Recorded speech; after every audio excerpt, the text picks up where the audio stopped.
sensation, c'est très important. En plus, mes danseurs, je vais les recruter plutôt alors pas que, mais plutôt dans le domaine des danses dites urbaines. J'ai une bonne partie de mon équipe qui est étrangère. Et ce que j'aime particulièrement, notamment chez les danseurs étrangers, qu'on ne trouve pas beaucoup en France, c'est que les danseurs ne se regardent pas eux-mêmes. Il y a de très beaux danseurs en France, évidemment, mais l'idée de se mettre au service d'un groupe est beaucoup plus compliquée. Je ne l'explique pas, je le constate.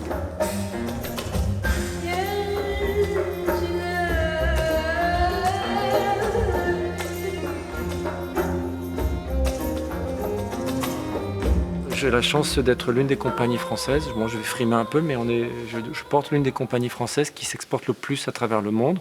140 dates aux États-Unis en 5 ans. Je suis super fier. Je rêvais même pas d'en avoir une, hein, je vous cache pas.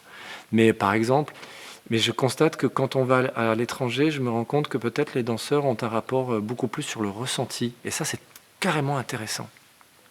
La sensation du mouvement, j'irais même plus loin sur la perception. Il y a quelque chose de très actif aussi dans l'idée de perception, c'est d'être actif dans cette idée d'aller chercher la sensation d'un mouvement.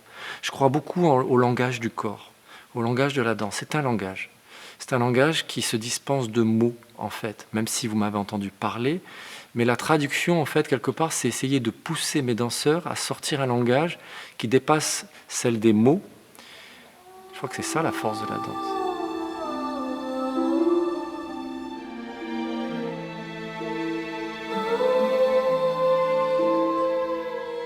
Je fais les choses vraiment avec passion, je fais ce que j'aime, c'est peut-être aussi mon parcours qui me rend peut-être un peu plus têtu. J'ai fait de longues études pour faire plaisir à mes parents, parce qu'eux, ils n'avaient pas pu faire d'études. Quand ils sont arrivés d'Algérie, ils n'avaient pas de diplôme, ils ont eu l'impression d'en avoir souffert énormément. Et ils m'ont mis ça dans la tête qu'il fallait absolument que je fasse des études. Je les ai faites pour faire plaisir à mes parents. Mais du coup, une fois que j'ai pu aborder la danse en tant que danseur, certes, j'ai dansé pour quelques grands chorégraphes dont je suis éternellement reconnaissant, qui m'ont beaucoup apporté. Mais quand j'ai abordé cette position d'auteur, de chorégraphe, de directeur de compagnie, j'avais envie d'avoir une grande liberté.